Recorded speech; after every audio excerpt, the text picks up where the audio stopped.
Okay, I'm ready to do this. Let's get me some aliens. No! No! No! What? Really? Oh, no! Hey Rangers, welcome to Super Important Views. My name is Steve, and today I'll be going over the Neca Big Chap alien from the original film Aliens. This is a 22-inch tall action figure that came out, I believe, in 2008, so it makes this figure about 7 years old. And this was a figure requested by a few of you guys to do a review, so I'm glad to put this video out for you guys. And he's actually the second largest figure in my collection, other than the 24-inch tall Jack Pacific Godzilla 2014. And this guy was always very unique, just because how stupid huge he is. And also you can see he can't really stand very well because being an older Neca figure, the articulation is a little bit lacking on this guy compared to a lot of the newer aliens. And he doesn't really stand up on his own. I don't have a stand to really support this guy, sadly. Which is mainly why I see him sitting down here. And I also don't own his prison anymore because when I picked this guy up, I wasn't keeping a lot of the boxes, sadly. So we're just going to get straight into this guy's review. Alright, so bringing him in for a closer look. And this guy is stupid heavy, so I'm going to try to do this pretty quick. But for his head sculpt's actually pretty awesome. We can actually see the translucent plastic here where it kind of reveals the skull in the inside of it. That's something that's very iconic for Big Chap. But something that's really cool. It's also very, very foggy. I also like how on the inside the little lines here for the skull are actually hand drawn. And something that's really cool, like the details in here are not actually molded. Which is something that's kind of a little bit weird for this guy, because you think for it being so large, they actually would have took a little bit more time to add that little detail and to actually add the ridges in. But a lot of the stuff on the inside is actually hand drawn, or you even have the cracks here on the top of the skull, and then coming over to the other side here. It still actually looks really cool though. Like, it's something that's very different for this action figure. It's something I actually really like, and it's very unique in my collection. You even have towards the back of the skull here where it's actually has the spray painted black here, and then the detail work on the side of the head's actually really awesome with all this extra tubing details here. You also have the little wire coming off the back side of his head is what I'm going to call it. The mouth actually looks really, really good, where you have a lot of this slime work and a lot of the interconnecting tissues here. It looks really awesome. Teeth look freaking gnarly with the metallic silver for the teeth here. A little bit of paint got up on the upper lip, but I'll forgive him for that because it still looks very awesome. Where the majority of the rest of this figure is this very nice, more matte black finish with a has a little bit more of a grayish quality to it, like sort of like a very dark gunmetal. But certain sections of it have a little bit more gloss than others, like you see on the upper portion of the arm here where it's very flat. But also what's cool about this guy is, opening his mouth for a second, is a lot of the newer figures, especially the gigantic one like the Queen, you actually have to swap out the inner mouthpiece in order to have it extend. But on this guy, it actually just extends outward, something I think is really cool. Also the smacking into the camera here with his arm. Get back there.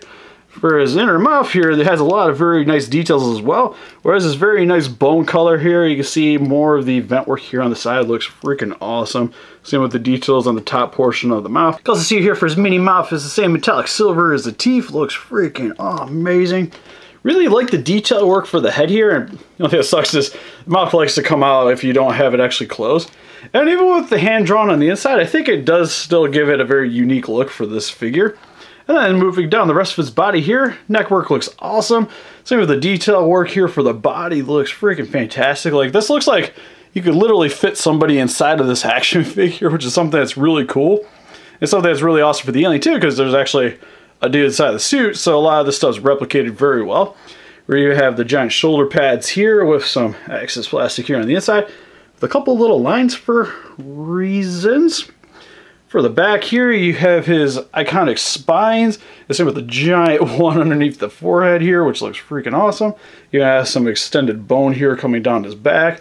And then for the lower waist section here, kind of the more blandish part of the alien here, where a lot of the tube work going into the stomach here is just, the rest is pretty flat, but it looks really cool on the alien here. It's mainly for the back here, it's just very flat, but it's something that's kind of very reminiscent of the suit, so they didn't really add a whole lot of details here. Details for the arms look really awesome as well. Kind of very reminiscent of Piccolo from Dragon Ball Z, just except for it being majority-wise this very dark metal color. But the muscle work here looks really, really nice. And his hand looks freaking awesome too, where you have his very iconic 6 fingers with the 2 kind of interconnecting. Except for this finger is actually separated, but still looks really awesome. Same with the detail work for the palm section, looks very nice as well. Even got a little bit of his nail extending from the hand portion. These things are actually painted this nice metallic silver. Legs look pretty nice as well. Same with the arms here, where you have the same nice muscle work here. Some little nubs here on his kneecap area. And then for the rest of his leg is a little bit more bland looking, where you just have a couple of the tubes coming along the side of the leg here. A little bit more of the muscle work on the under section. And then you have his little alien feet, which actually only have 4 toes and this weird little spine protrusion on the back of the heel. And then you also have his alien tail, which you might look and notice that mine's a little bit hairy because he got into a little bit of cotton in the back of my closet. But even at the tip of the tail, and I couldn't get all that stupid fuzz off of here, still looks really nice where you have the little nail protrusion at the end. Looks really cool. And also this tail is made out of a bendy wire and also is made out of soft rubber. So you can actually get this thing to pose in some pretty unique ways. Mine kind of tends to want to set back into a certain place though. But you do get a little bit of articulation out of it. Just be a little bit careful because, again, there's a wire on the inside. You don't want to break it or pop it out. And then for his articulation, which is a little bit lacking in terms of a lot of the newer Neca action figures, but it's still not bad for what it was because his head's on a ball joint, so it can look to the left, to the right, a little bit up, and actually a decent amount down. Just going to want to be careful because the little tubes on the side of the head are actually connected to the body back here. So if you move the head a little bit too much, you might actually pop this out. So for the most part, it only really can look about side to side. I wouldn't go crazy and try to get him looking backwards, if you know what I mean. For his arms, can move up and down. They're actually on this very nice solid ratchet joint. So you actually get a decent amount of play for the shoulder region here. Can also rotate all the way around. You also get a rotation here at the upper portion of the bicep. He has a nice bend at the elbow here. And I think a little bit of rotation here at the elbow. It's kind of hard to hold on to him. For mine, no real rotation here at the elbow. But he does have a rotation here at the hand, but it is on a ball joint, so you only really get a rotation out of here. For his waist region, can move pretty much all the way around. If you do, get out of your hand. Doesn't really have a whole lot of a crunch here though, so it's mainly just a rotation. For his legs, can go forward and back. But they don't really have any rotation there, which is the sucky part of this action figure.